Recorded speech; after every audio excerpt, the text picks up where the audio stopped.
All right, so the first thing that we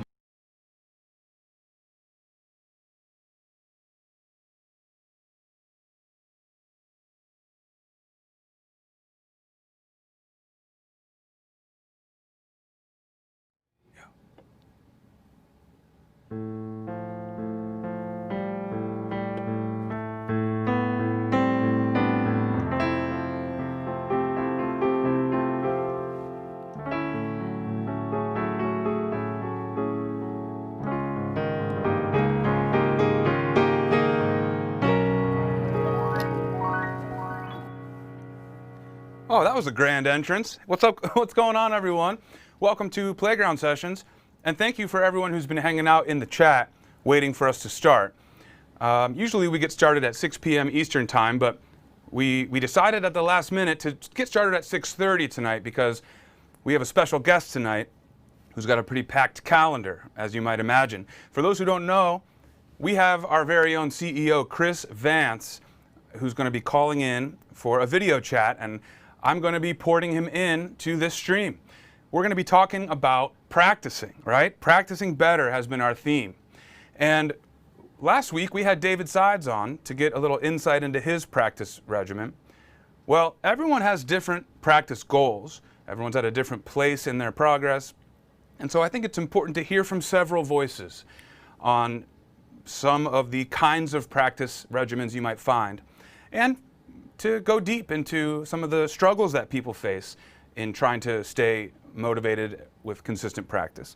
So today we have Chris Vance, our CEO, joining to talk a bit about his practice approach and how he balances practicing with a busy schedule and more. All right, so we're going to hear from Chris later on today. That's going to be fun. We're going to do a few fun things today. I also want to talk to you guys about a video we just published on our YouTube channel today. And some of you may recognize the person in the video. His name is Byron Wu, and he is our head of music production here at Playground Sessions. For those of you who participated in the You Raise Me Up recital, you may know Byron as the guy who put all 900 and something submissions we had. He took all the piano audio from all of those, and he mixed them into what you hear in that final video. Now, we're aware that a handful of people's videos didn't quite make it into a visible grid, and so we're working right now, as you may know, on supplementing that original video with the additional missing submissions. However, the audio from everyone is still in that video. And that is a beast of a mixing project for Byron. So Byron put together a really cool video that walks through kind of how he did what he did. And for those of you who are interested in production, man, you got to check out this video. It's on the channel. And in fact, we're going to play a little clip from it later today so you can get a little bit of a teaser of what that's all about. So that's going to be fun today. We're also going to do something that I haven't done in a long time with you guys that I miss. And that is that I'm going to do a live improvisation for you guys. Now, most of what I play is improvised, but what's different about the live improv thing that I'm trying to resurrect here is that I look for cues from you all in the chat for what I'm actually going to play. Most of the time when I'm improvising, I'm just kind of doing my thing based on what I want to hear. But in these segments, I love to go off your cues. So you guys can give me any kind of a cue. For those who have never done this before, I'm going to ask you to throw out some words. You could say like the key of something, time signature. You could also get a little more abstract, and you can say sad, or you could even talk about something that usually isn't necessarily associated with music. I think one time, maybe it was Sarah Pickles, someone gave me hungry as a word to feed to inspire my improv. So I tried to do a hungry song. I want to open it up to you guys. So at any point, starting right now, hit me in the chat. I've got Andrew here moderating. Everyone say hey to him. He will float stuff up to me. So we're going to get into that in just a bit. But the first thing I want to do before we do that is give everyone here a chance to win a free song credit in the interactive app. Even you, Sarah Pickles, because I'm certain you still don't have the app, but that's okay, because you're one of the, what am I trying to say here? You are one of the strong players here in the YouTube community, and we love that, even though you don't have the app. So thank you for joining us, Sarah. we're going to do a pop quiz here, and then I'm going to look into the chat and catch up on everyone's notes here because I want to respond here.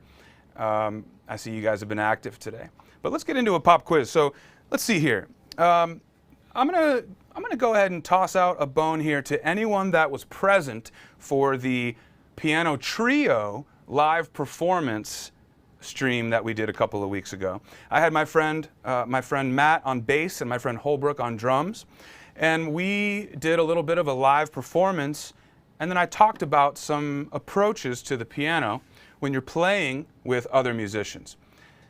I hope that most of you were present for that stream because this pop quiz question has to do with that.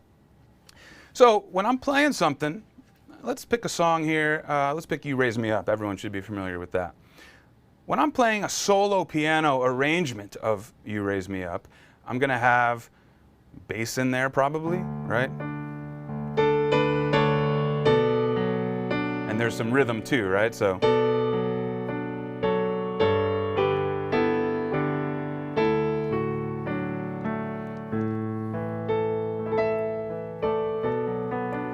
I'm going to be a bit busy, I'm going to be full, I'm going to expand my range because it's just me playing, right? And that's kind of what we typically do here from Playground Sessions' point of view is we teach you piano stuff. But it's definitely a different situation, a different scenario when you're playing a song with a bassist and a drummer, right? So that was the point of that lesson. And what I want to ask you guys is name one thing. There's several correct answers here. Anything from that session. Name one thing that I said that you could do differently at the piano if you are playing with a bassist and a drummer, compared to what I just did as an example for solo piano, right? So guys, I'm going to give you a few minutes on this because there's several answers that could be correct. And what I want to do is, while you're typing and while you're thinking, I'm going to scroll through the chat here on my end.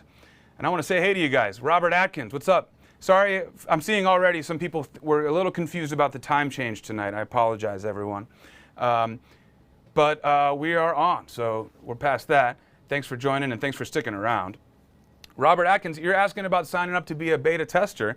You know, I can comment on that. So we were looking for just a handful of names who would be interested in testing some things as it related to new song type of content that we're going to be testing, as well as some of the new features in the new app, which everyone has been so patiently awaiting.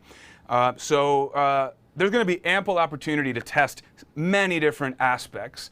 And this first round, I think we already have 100 people signed up, but please rest assured in the coming weeks and months we're going to be asking for more testers. So if you have interest, email david@playgroundsessions.com. That's going to take you right to David Sides' inbox, and just let him know, even if it's not for this round, you have an interest in doing some testing for upcoming stuff. Okay? What up, Sarah Pickles? Gosh, it'll be the 1st of August on Sunday. This month has gone by so quickly. I could not agree more, Sarah. It's crazy. In fact, to that point, we're already at the point where we're going to be picking a new topic. All right, that's pretty exciting. I'll get into that in a little bit later. All right. Sarah and Robert. Lily Mae, hey. Good to see you guys.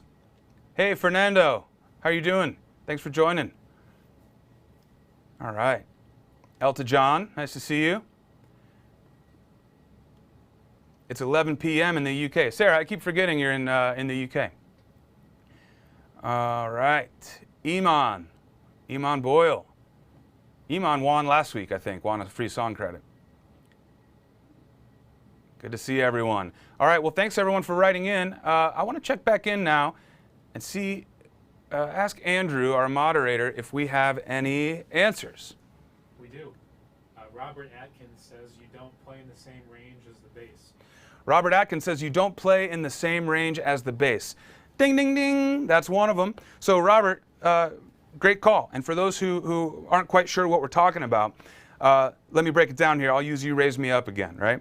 So the bass is typically down in this range.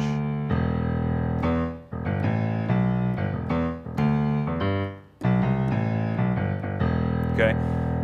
When I'm playing solo piano, I'm going to be down here as well, playing some bass stuff, right?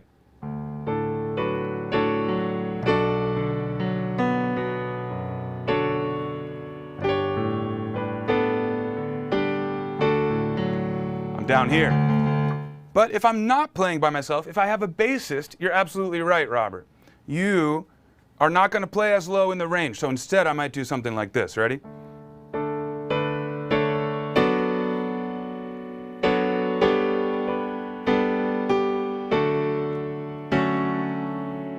Okay? It still sounds like all the harmonies there, but it doesn't have that low punch. But you know what? That's for the bass. The bassist is playing. We don't want to be stepping on the bassist's toes. So you're completely right. We want to come up in range. That's one of the things we said. Did anyone have any other answers? That's what everyone said. Okay, well, that was the main takeaway. So I'm going to give it to the first 3 people that wrote that. Do we have more than 3? Robert, Joe, and Lily Mae. Robert Atkins, Joe Kuser, and Lily Mae. All 3 of you win a free song credit for that. Great work. And there were other things too that I would have accepted, such as rhythmically you can simplify a bit, all right? Because remember, the drums are adding most, if not all, of the rhythmic chatter that you're going to want to hear, whether it's the backbeat or some extra,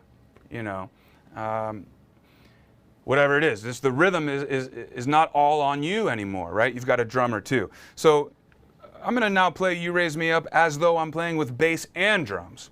So I'm not going to be in the bassist's range, but I'm also going to be rhythmically a little bit more simplified. All right, so check this out.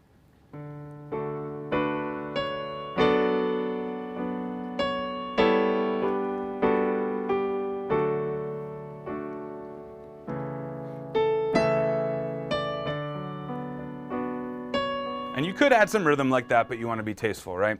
It's just a consideration. It's not a right or wrong, black and white situation, but in my opinion, and from that masterclass lesson that we did, the lesson here is that when you're by yourself, be as full as you want. When you start adding more instruments into the group, well, then you want to start to pull layers away, thinking about the total group sound, okay? Great work, everyone. Well, we have a special guest joining us tonight. For those who are just coming into the chat, we've got our CEO, Chris Vance, and he's going to be joining us a little bit later, so stick around. But in the meantime, I would like to do something we haven't done in a while, and that is this live improv. So I'm not sure if anyone's been throwing down any words for you, Andrew, but why don't you toss some out, and from the people who said them as well. Yeah, key of E. Key of E. Somebody said key of E. Okay, we can mess with key of E. A country swing feel. All right. Well, the key of E is a nice place to be for that. E is a nice kind of guitaristic key, a folky key, rock key. We can do some of that. So a swinging country thing in the key of E. All right. What else? Throw a curveball at me. Creepy. Creepy. A creepy country swing in the key of E. All right. We can start with that. So everyone, if you're new to this, here's what we do. I'm getting random comments from the chat and trying to craft a story out of that, a musical story, okay? I'm gonna play stuff and sort of live improvise for you guys, but I'm also going to be telling you what I'm thinking as I go, all right? Hopefully that's where the lesson portion of this is. All right, we need a creepy country swing in the key of E. All right, so country swing, here's what I think. I think of kind of a shuffle.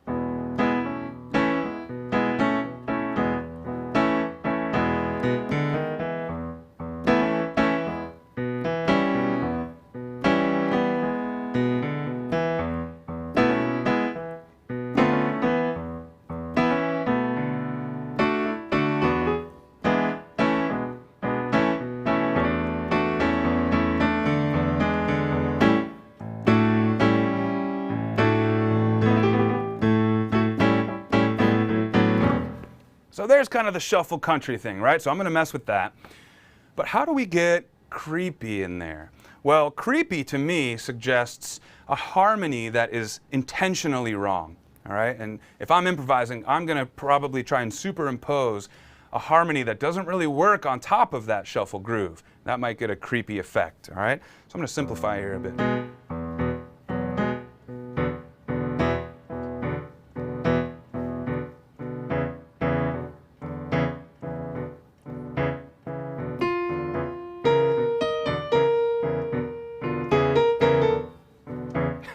So that effect, right, it gets sort of a tense clash, right?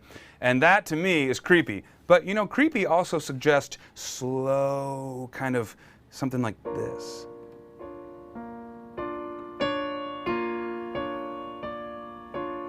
And also something that has a bit of a repetitive pattern. Something really gross like this. And then to put that on top of our country shuffle is definitely going to get us a creepy sound.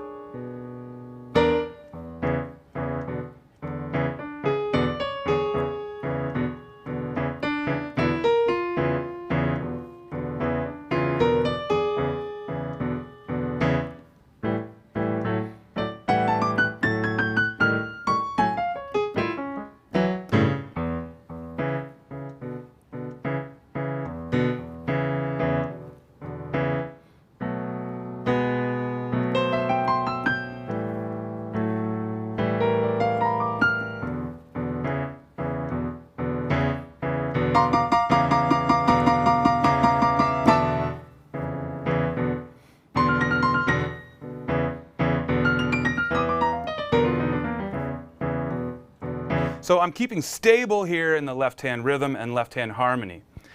But in my right hand, I'm purposely trying to do some stuff that tugs and pulls at what I'm doing in the left hand for that creepy effect, all right? So what is the story that we're telling here with this? I'm going to make this up as we go, all right? So you got a guy and a cowboy. You got a cowboy on a horse, sorry, riding down country lane. Everything's as you'd expect. Lily Mae is saying the country and the creepy don't blend. The way that I was playing it, you're right, Lily. So this time I'm going to try and make it a little more intentional here. Ready? We need a creepy melody because this cowboy just saw a UFO. Here it is.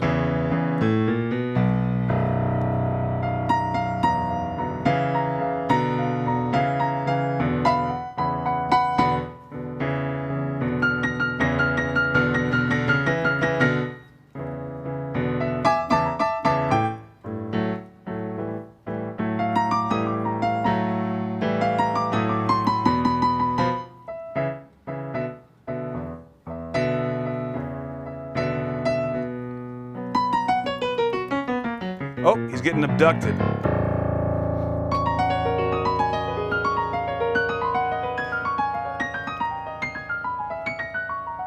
He's abducted, you guys. He's gone. But he's still up there with his horse. There's the horse.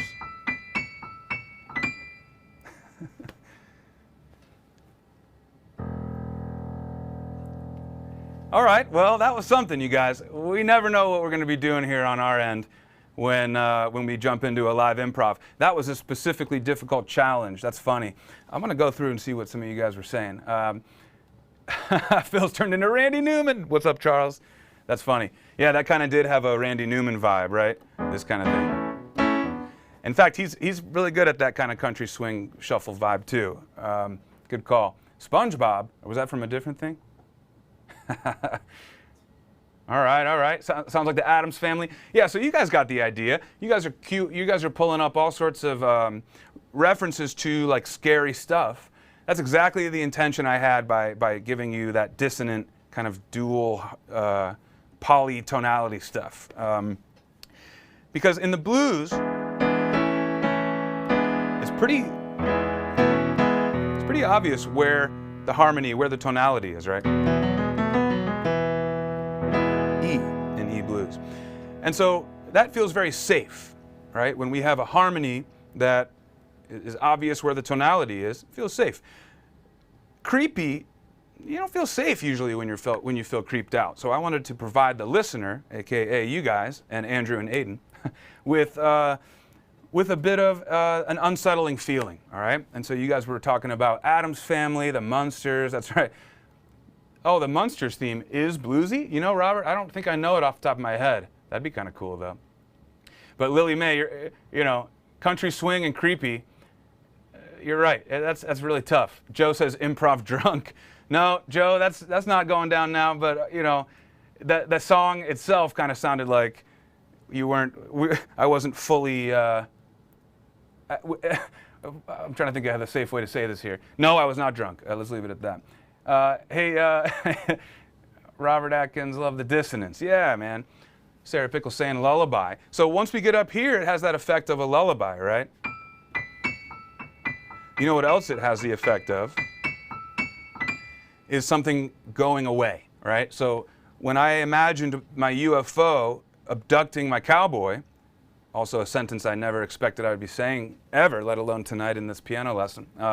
When my UFO abducted my cowboy, I started to do a weird kind of ascending thing, right? That was the beam picking him up.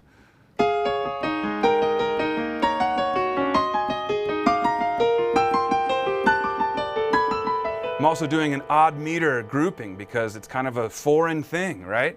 This is not something that this cowboy is used to, so it's kind of complex and it's asymmetrical, and that's why I went with a weird kind of thing like that.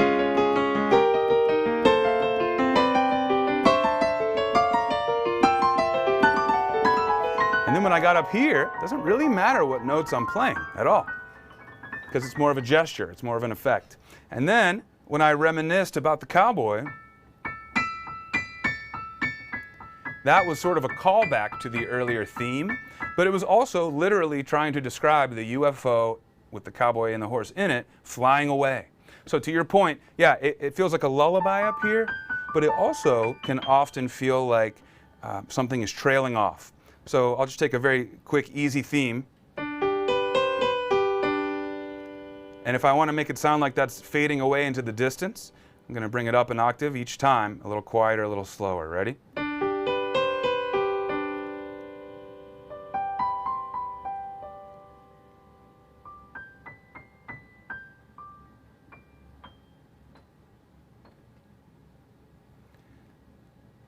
Whatever you're imagining that theme means, that effect should be triggering a sense in your mind that that thing is leaving.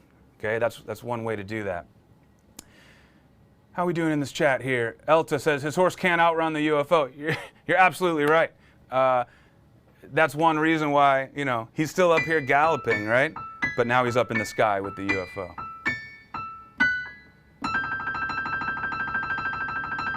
Okay. Drew's Boats. What's up, Drews? He says, you're the real deal, man. That was impressive. Drew, thank you. That was awesome. Hey, Drew's Boats. I'm not sure I've seen your name before. Is this your first Playground live stream? Thanks for joining us. Who else we got up in here? Conectados em Cristo. From Brazil. Thanks for joining from Brazil. That's pretty awesome. Charles Smith asked, did I use a diminished chord on the higher part of the improv?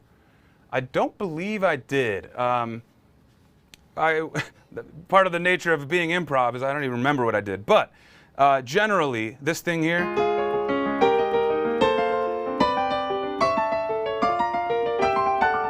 I'm just going up in major triads. But what sounds more dissonant about that is that I'm going up in outlining a scale that is not a major scale. So I'm going up in whole steps.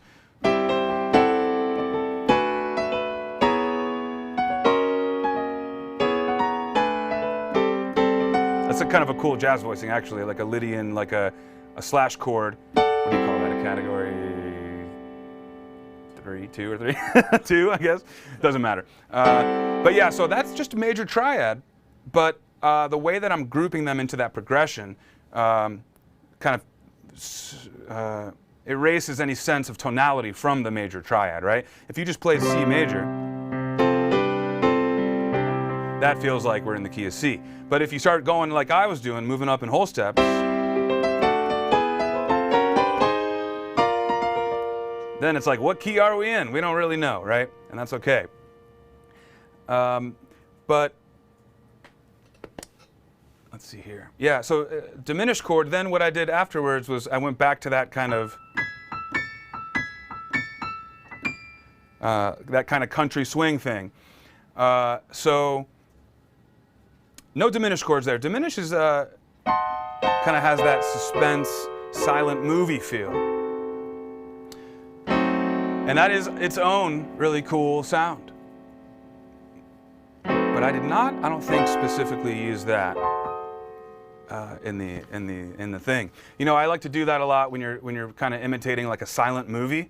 You can take a diminished chord and then kind of like tremble it, and then you can move it up to create even more suspense.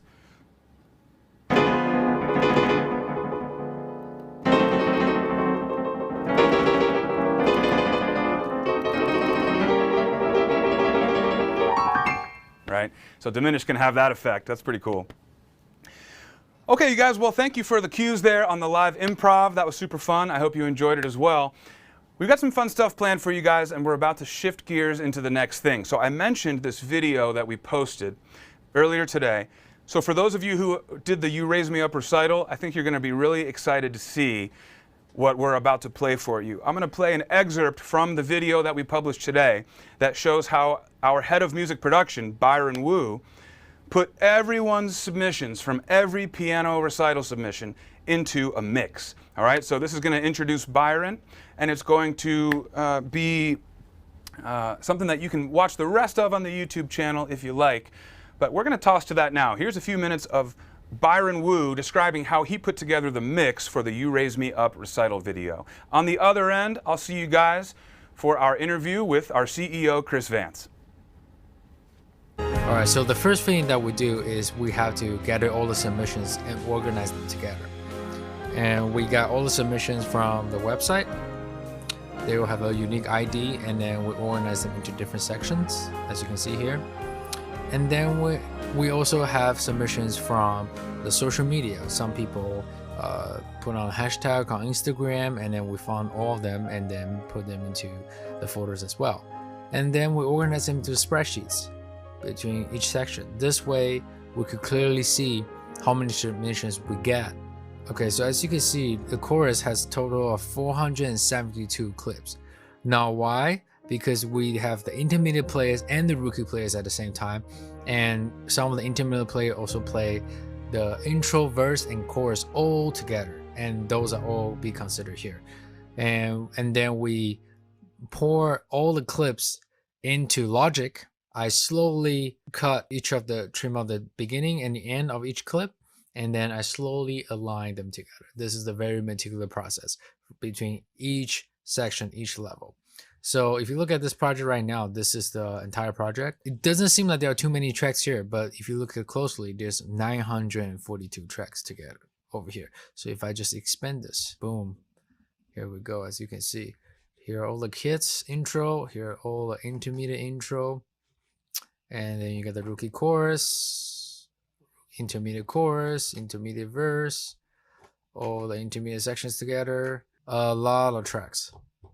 So after everything is aligned, now it's about balancing, right? So as I go through each track, I actually slowly organize them and make sure to see if they should be panned left, if they should be panned right, why would they sound good in relationship to each other. I'm going to show you the most intense section. Let's just have a listen. So this is the chorus one. Here we go, chorus one.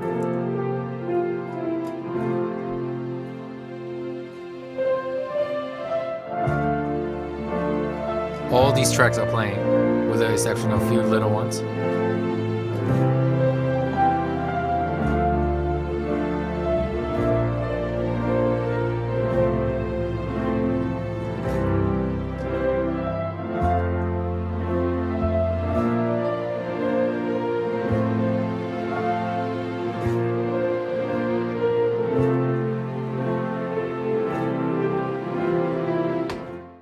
Let's just solo the rookie section so that you can hear what it sounds like.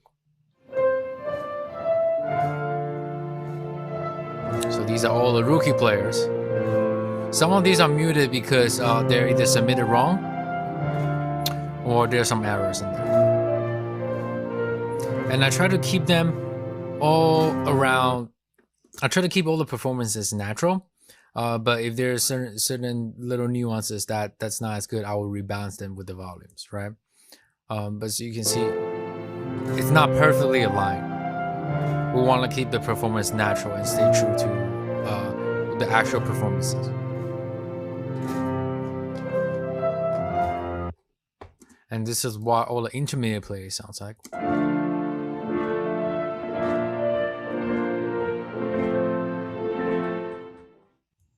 here, then combine.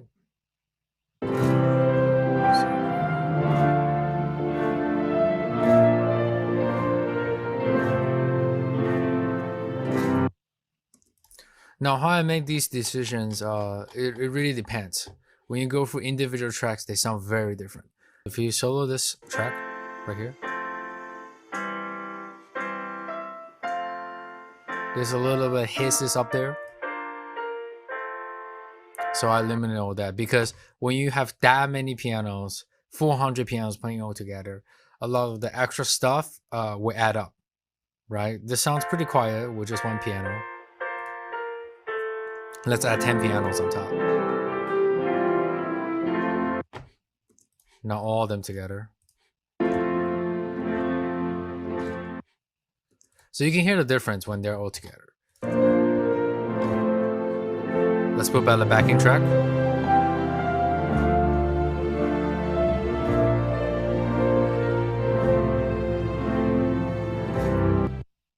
Another interesting thing that I did is at the end of the rookie.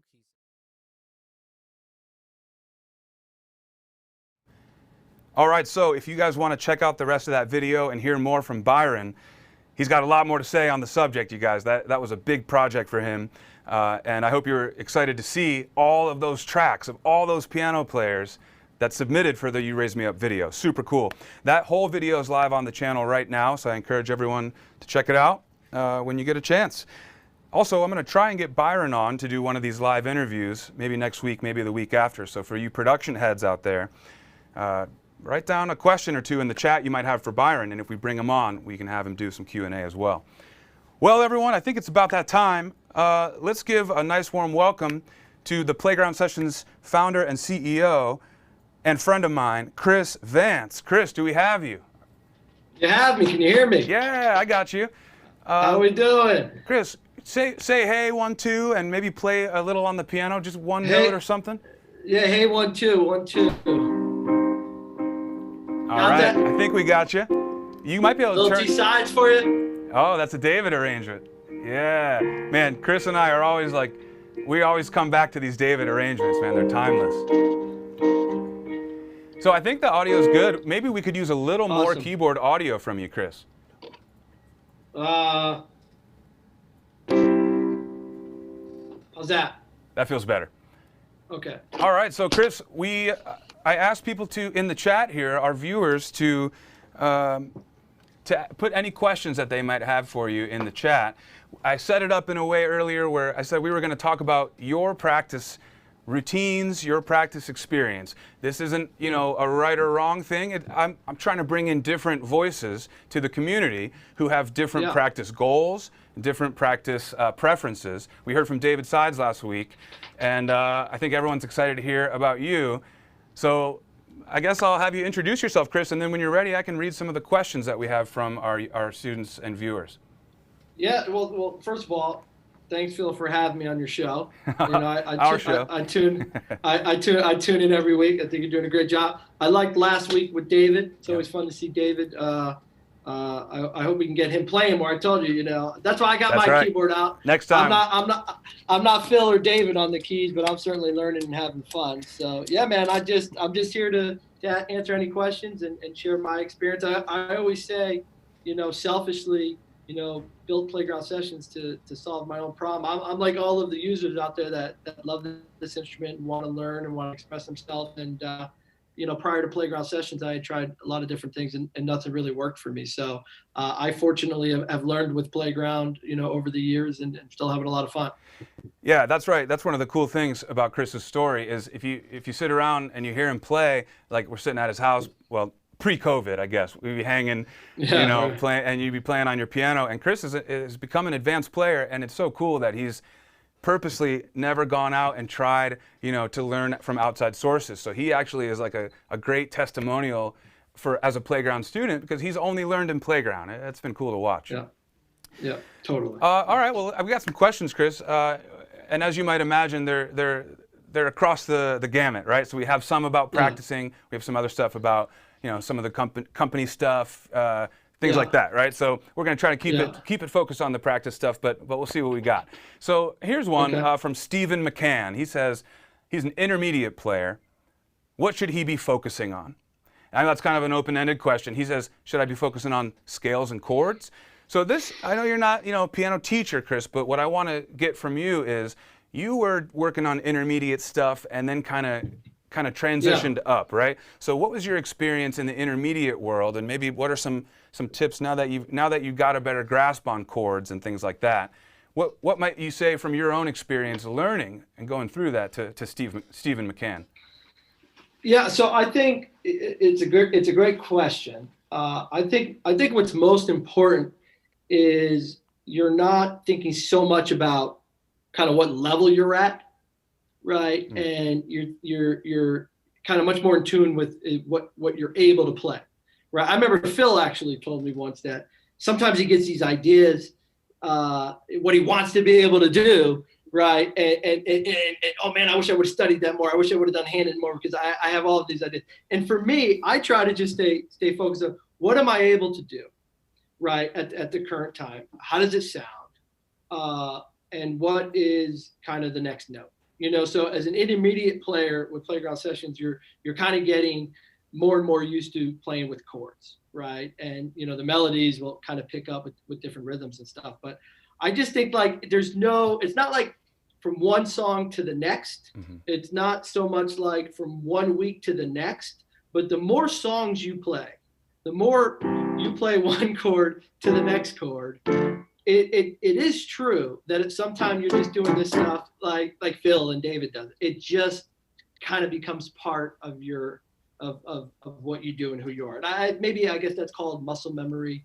I know David speaks a lot about how he learned playing the piano just kind of through patterns. And that just happened with me. It just over time, my fingers got used to different patterns, and I can kind of more quickly, play, a certain thing. So I think as an intermediate player, you're perfect. You're exactly where you're supposed to be. That's right? Enjoy each song, enjoy each note.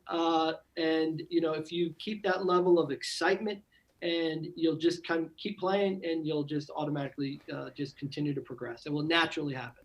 That's it. I think, Chris, you nailed it there by saying, make sure that you're passionate about what you're doing and you're enjoying what you're doing in that moment, because, man, no matter what you're practicing, you got to have repetition. And if you don't enjoy it, it's a chore, right? But if you do, you'll repeat it 10, 20 times without even realizing it. So that's a good takeaway. Yeah, and I would just add, chords are a great thing because you can also do rookie or intermediate or advanced level chords. So again, wherever you're at, your comfort level. I got a question here. It's from David Sides, but I'll read it because I think it's a great question that a lot of people may also be asking. All right. So David asks, Chris, how do you decide what music to practice on any given day? Great question. I think it's just mood. Right, mood. So I have, so like if you kind of look at my keyboard here, right? So PG 150. Just to play PG 150. It's the #1 selling keyboard in the world all time. I think I love the keyboard. Oh yeah. So when we kind of launched the scales courses, right, and the handing courses, I naturally start to play them because I want to learn on Playground Sessions. And I do think there is some truth. And at first I was kind of like, I don't know. But I do think that there is some truth in just sitting down and kind of going up and down the keyboard and playing some scales, or maybe a little hand and exercise. And sometimes I do that. Sometimes I just sit down and play. I mean, I'll just start playing a chord and some voicings.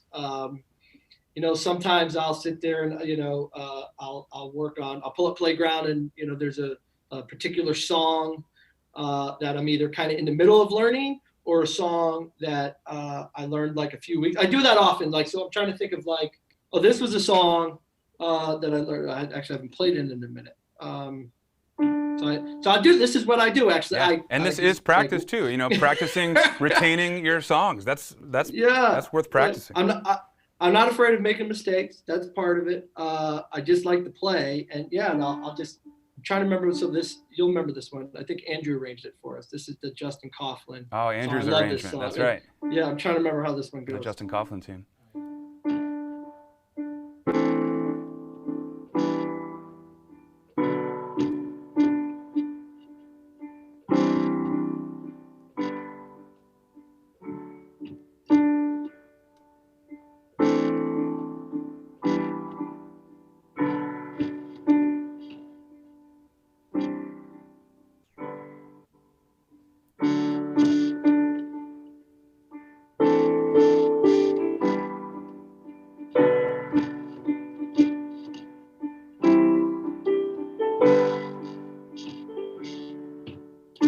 So anyways, so I love I it. wasn't sure if I was in the beautiful. So I'll tell you right now, that took me a minute. So like, there's a lot. It's a lot kind of a lot going on there. But what was cool about that song, I remember learning it, is I really, for the first time, understood that a chord progression can go through the entire song, right? So so I learned this progression.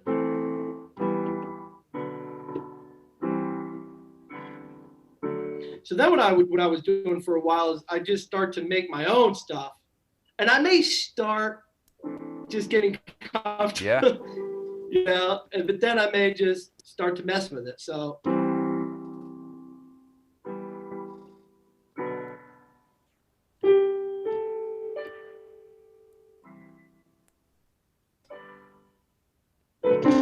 You know what I mean? So there's a mistake.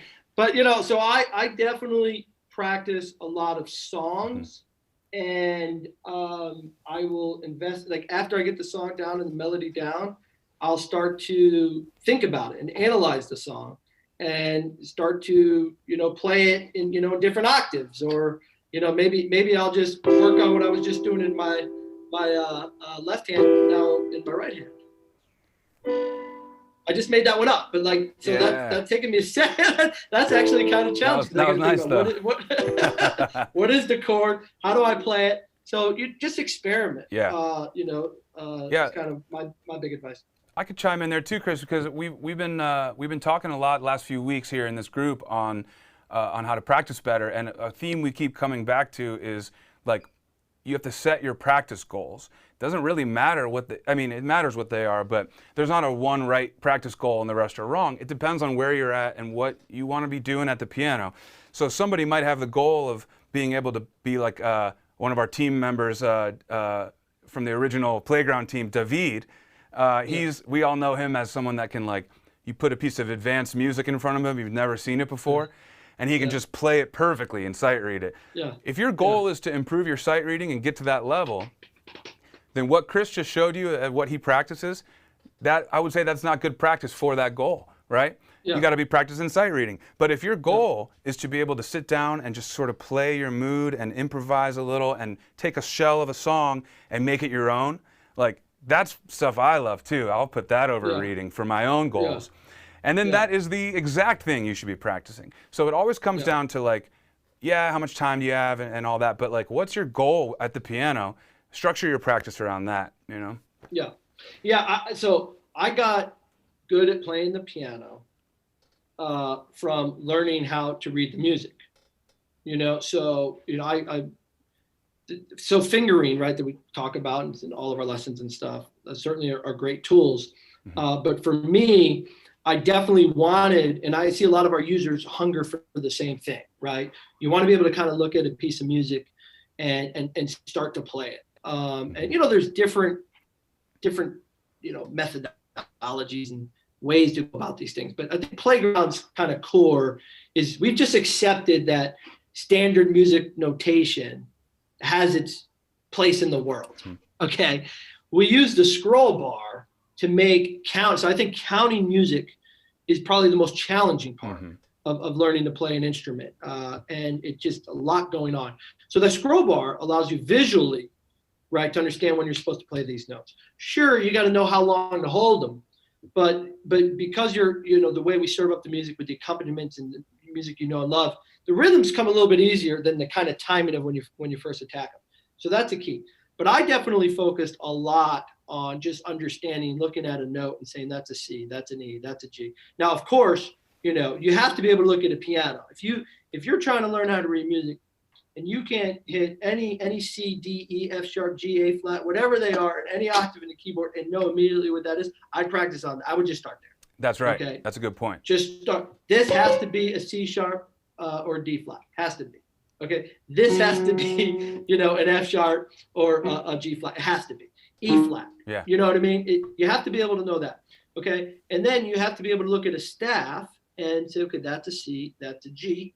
And, we use these mnemonics So basically, if you don't know that's a C, then you can kind of say every good boy does fine, or face and all these things. So there is a little bit at the beginning of learning, a little bit of a memorization game, but it's fun. It's you're just trying, and you're progressing, you're learning, right? So for me, I was always like, okay, that's a C, that's a D. What's the trick again? The more you do that, the more it's internalized, the more you look at a C in the third space on the treble, and like, no, that's a C, right? So I really got good at playing the piano. I don't say good. I progressed at playing the piano and reading music by playing songs. And I see this all the time, boot camps to songs and all that. The boot camp is a great place to get these fundamentals going, to understand what's happening. Anything in life takes practice, right? We don't want to give you 5,000 lessons in the boot camp. You'll never finish, right? So, practice makes perfect in anything in life. The best way to practice in playground is in the songs, because we have so many songs, right? And there's so many key signatures. There's so many rhythms. There's so many different things, right? So you got to really think about the boot camp as a place to develop the technique, just the almost even technique and some of the theory stuff, and then go bring that to life in the songs. I looked at the treble staff and saw a C 100 times before I was able to go C. But because it's music, and because I'm picking the songs I really like, and like I gotta C, next time I look at that measure, I know it's a C. And guess what? All of a sudden these rhythms and melody, notes are coming together and starting to sound like something. Now I'm starting to, beef up. But super important, I like to read the music. I'm much better in my right hand than the left hand, but it's coming along. So I learn a lot in just jumping into the songs and having at it. Nice. Amen. All right, here's another one. Would you mind moving that thing down there? I want to read from Joe. Okay, here's a comment. Here's a question from Joe. Joe says, what's the minimum amount of time you'll devote to practicing in one sitting? Like, if I can't practice at least X amount of minutes, it's not worth it. So I might have a proper kind of teacher answer for that, but first I'll just let you answer you personally, Chris. Like, do you feel like 5 minutes gets you enough, or does it have to be 30, or where's your head at with that? So I don't think in terms of did I sit down at the piano for 20 minutes or 30 minutes? That seems pretty traditional and too structured for me. I sit down and play. Now, I've heard from Phil and David in different playground instructors over time, and it's 100% true. You have to know when to walk away. Now, so it's incredible how, and I do it too. I'll sit there for 20 minutes, just, I gotta get it. And then I'm like, screw it, I can't get it. And then I walk away. 10 minutes later, right, I'll play it again, and I just have it. I don't know how that happens. I'm not sure what happened in that 10 minutes, but sometimes I'll be playing, and it's also I like what I tend to. You hear these things, you don't always put them into practice. No pun intended. But I'm starting to get better at it, and I do think that there's some truth to tackling the most difficult parts of a song. So I'll kind of analyze a song. I'll put on the piano demo. I'll listen to it. I'll find the parts that sound either hard or super good, right? And I'll just jump into it. And sure, I'm like everybody else, and I'll play a whole section. Now, 60%, 70%. And I'm like, okay, I can continue to do this for 2 or 3 extra hours, or I can get serious and knock it out in 10 minutes by taking a couple measures at a time. Often I'll just hit pause on playground, right? And I'll just, get used to. Yeah. I don't have to always do it exactly in time. Now, That's a great I know point. the rhythm. I've internalized it, and then I bring it back to playground and make sure I have it all right. So I don't think so much in terms. Sometimes I sit there for 20 minutes. Sometimes it's 45 minutes. Sometimes over the course of an entire Saturday, maybe it opens up to an hour and a half over time. It really just depends. But a lot of times, even if I'm like having a good time, I'll just step away. I'm like, okay, let me just go do something different. But then I'll see the piano 10 minutes later, and I'll sit down and just bang out that one, just a one, and I'll just start thinking about muscle memory. I'm trying to memorize something. The more I do it, the more I'm going to naturally do it. I'll start to close my eyes and lean back like David, and I'll sit down and do that for 2 minutes, 10 times a day, scattered throughout the day. And at that point, I'm just working on the memorization, the feel, and having fun with it. That's it. That's key. I mean, So I'll add this. Chris is right about timing sometimes can be arbitrary. You can have 30 minutes to practice and you could be very unproductive, or you could have 10 minutes and be super productive, and that's better than the 30. So timing is only one side of that story. You got to be productive. You got to carve out, maybe even we've talked about doing like a practice journal. What am I going to do in this 30 minutes? And then when you're done, what did you do? Did you do it? Yeah. So that's one thing for sure. I'll also say that 1 minute of practice, likely you're not going to get a ton done, but that doesn't mean it's not worth doing, right? Sometimes all you got is 5 minutes. I just got to play this chord progression one time. That is better than if you didn't do it at all. So I don't want anyone watching to think, if I don't have 30 or more minutes, it's just not even worth sitting down. That's not true at all.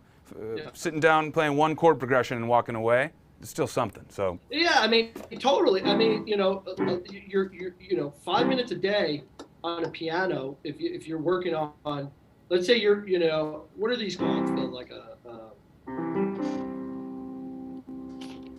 this type of chord. So C and G, and then C on the top. Yeah, like a root position triad, and then you got the octave above. Sure. Yeah. So that took me a while to get used to that. That hand shape. I remember. Yeah, this hand shape. I remember playing, I think it was like Just Once, and I was like, and so now, I just got comfortable because I would just sit down sometimes for 5 minutes and just mess around with this hand shape. So, I think ultimately, sure, you have to set your goals. You have to, you can't underscore like the sense of progress enough, right? But it's up to you. You're going to get out whatever you put in. Mm-hmm. All I say is just show up.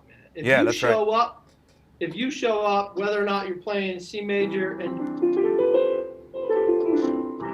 why not? Okay, if you didn't do it, then you did nothing, right? So that's better than nothing. You did nothing. It's kind of like the gym, right? I mean, for those who try and get out to the gym, unless you're like a big like fitness head, most of us are like, yeah, we should be working out, but it's hard to go get to the gym, right? But when you're there, you're like, oh, I'm here. It feels great, right? So half the battle or more is just getting to the spot where you're then going to put the work in. And it's true at the piano too. It's like if you have all this pressure, like, oh, I got to get a really solid 30 minutes in, I'm not sure if I'm going to have it. You might subconsciously be you might avoid it. But if you're like, no, just sit down, right? Yeah. Just show up. And once your hands are on the keys, you'll be good. So it's kind of half the battle is just planning it out and showing up. Yeah. And I would also say, Phil will agree to this, I know, and certainly David, Quincy Jones. You're never done learning the piano. You're never done playing the piano. So, in some ways, I think you want to be a little careful that you're not setting these goals. I got to be playing these. I got to sound like David like overnight. Like, you can find. I remember like the first song we learned on Playground Sessions. It was How to Save Your Life. Oh yeah, the fray, right? Yeah. It's like. Yeah, and if you something like that. Yeah, and I remember in that song. Let me see if I can find it here. The rookie version of the song, the left hand is only playing 2 notes. I'm gonna come back on screen and make sure you can see me. Yeah, I think you froze when you shifted over. So. Yeah. So you can see that I inspired by just the musicians on Playground, and I learned a lot from everyone. But I remember learning that how beautiful the piano can sound with just like 2 notes. Yes. In the left hand. Okay, so I believe this is the song. I'm gonna try to pull it up on Playground. We'll look at it. Cool. Okay, so let's see here. Yeah, Chris, maybe you can share your screen and we can see the app too. That might be cool for viewers. Okay. Oh, cool. Yeah, let's check this out. Share screen. Hostess Sybil, you got to allow me to share? Oh, sorry. Let me do that now. All right, Chris, try it now. Okay. Okay, you see me? There we are. Okay, we got Chris's All right. app. Oh, there we go. How to Save a Life. Here's the video tutorial that's got David teaching in it. So if you guys want to learn it, I'm going to guess I can sight read it. So I'm just going to download the interactive version. And so it just downloads quicker. Nothing against David. He can teach me something later on. I'll call him up.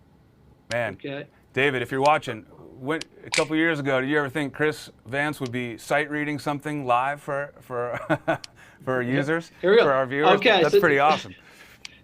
Okay, All right, I'm so gonna move this. all right, I'm gonna try to play. This is the right hand. Okay, okay. Here's kind of my little tip, right? This I probably wouldn't necessarily need to do it, but this is generally what I do. I'm just gonna listen to it. I'm put on the piano demo, and I'm gonna listen to it, right? I'm just trying to get the feel, get these rhythms down, connect to it. Set, go. Okay. Okay, so I know what happened there. You can get a sense of the tempo there too. Yeah, but I have the piano sound on. I do the same thing. Because I was using the volume here. But so let's turn that on. And let's just internalize this. 2, 3, 4. Okay. This is practice too, by the way, you guys. Sitting, listening, this is my practice. analyzing. This is my practice. This count. This count.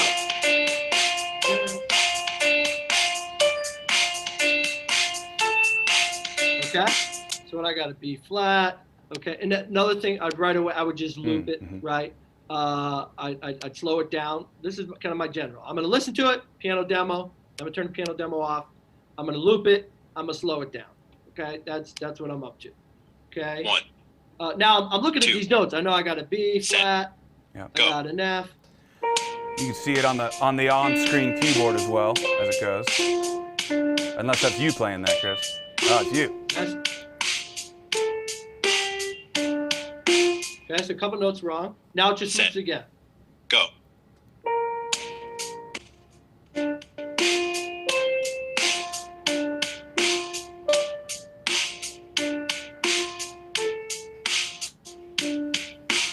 Okay, cool. So no score because I looped it. Now, so I'm like, okay, that's now what I would do, right? And this is what I'm saying. I don't always have to play with the accompaniment and everything else because I like to really feel the music, right? And so that's why I'll kind of internalize it, get a sense of the rhythm, start to count these rhythms a little bit, but then I'll just play it, right? Without tempo, without the timing in the app. That's important too. Yeah. Right. So now I'm just I'm starting to feel it. Now, here's what I remember, and it looks like I did call it right. So at this point, I'm going to turn off the piano sound here, because I'm super about sound, right? I'm sensitive to it. So I want my PG 150 keyboard speakers right now. Give me that real feel. Okay. Now I'm going to go check out the left hand. Left hand, 2 notes. Okay, 2 notes. Now I can click on these notes, B flat, there's my A, and look, analyze it. B flat, A, B flat, A. Okay? So I got 2 notes. So do I have to turn Playground on and get my instant feedback? I could, or I could just make sure I got to be able to play those notes.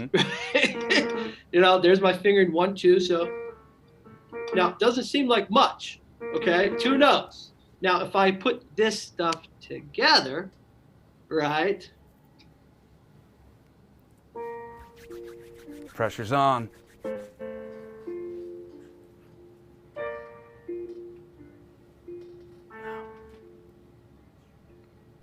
Two notes, and you're feeling music. So I just always remember that, and I listen a lot. I'm satisfied, you know, playing easy stuff, and then as my mood takes me, I'll work on more challenging patterns. You know, a lot of this stuff, you know, that's just, you just get, you know, it just takes time. I mean, I'm working on a pattern now. It's like,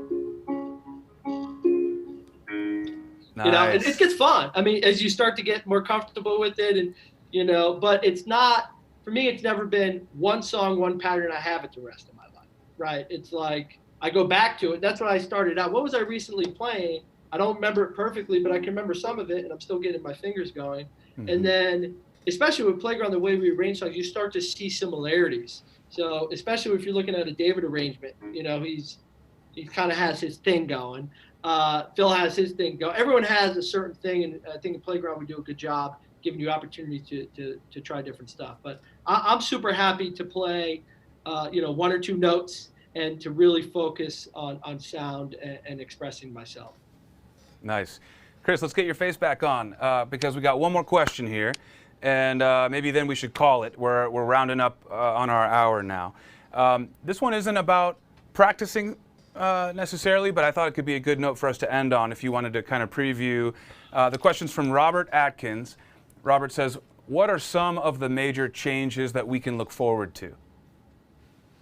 I'm assuming that Robert's asking about the app, the product, maybe the future of the company. You know, there's a lot going on, so you don't have to give it all, but what's a couple things you can give to Robert and the community here? What are we looking forward to? I think the thing you should be most looking forward to is I'm going to be on weekly now, so just get used to That's right. Chris is actually going to take over starting next week. Yeah. No, Phil's doing a great job. So there's lots. I mean, you know, I just speak very transparently. I mean, we just had a team meeting. There's, you know, a few priorities, you know, for the team.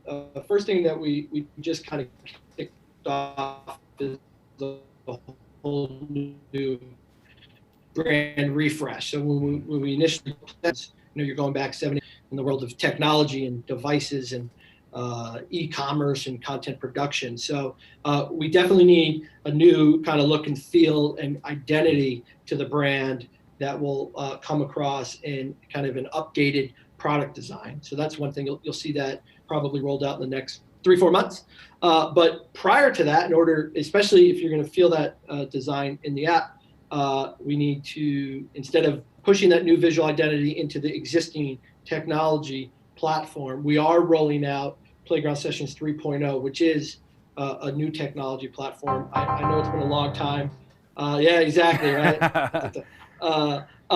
And so we're excited about that. We're going to start with the iPad, right? And then from there, we're going to, you know, make the decision of whether or not we'll go to like the iPhone, right, or some of the Android phones, or if we'll go to desktop.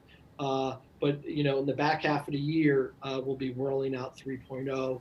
And I think initially, because the brand identity works, it's a big process. You want to get it right.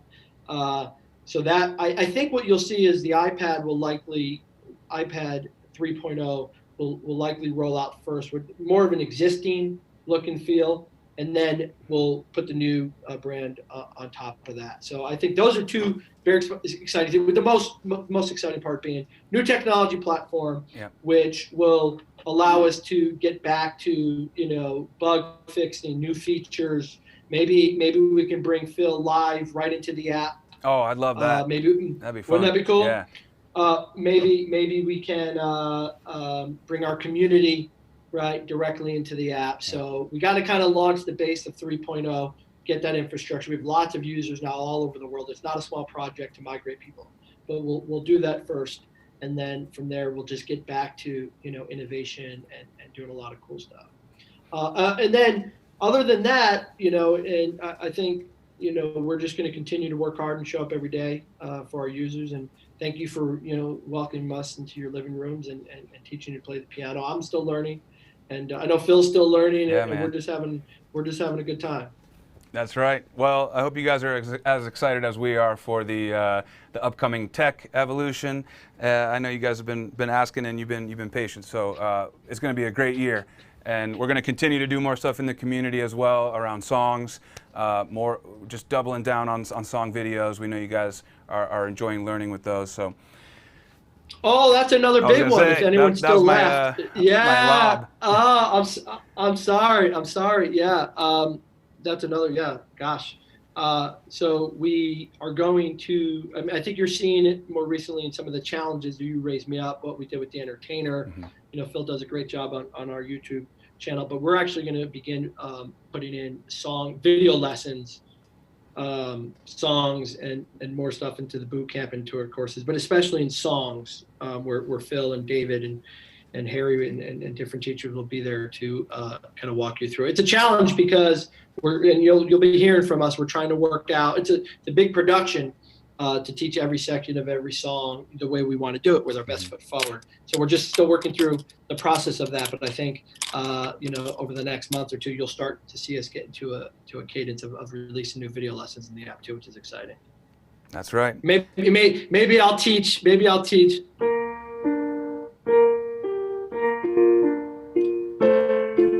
Yeah, get the fray in there. Yeah, man. If you guys want to see Chris as a teacher in a lesson, let him know in the chat right now. Let's go. Let's Like, go. we need Chris. Let's go. Well, Chris, Let's thanks go. so much. Yeah, one we got last more. thing. One last practice tip. Okay. Right. Sometimes if I do something I really like, I'll celebrate. You know what I mean? Yeah. So sometimes that can be the form of I'll jump down and do some push-ups. Give yourself a reward. Sometimes I'll walk around the room and be like, "What's up?" You know. Yeah. So don't be afraid of that. You know. Yeah. You know, playing. You know, you come across things that just take a minute. And what's cool about that is a day later or a week later, you're like, "Why was that so hard again?" And I think that's where the mystery of music and muscle memory. But when I finally get something, and it's not always just getting 100%, it's also the sound and the feel and the acknowledgement that this is now in my repertoire. Yes. Good point. Yeah, you got to celebrate the wins. Celebrate. That's right. Celebrate. All right. Well, thanks everyone for joining. Let's call it there. Chris, thanks so much for taking the time to hang with the community here and engage with the students. I'm sure everyone enjoyed seeing you. Thank you, everyone. Let's call it there. I'll see you next week for some new programming. Thank you, guys. Thanks, everyone. Bye. Yeah, play them out.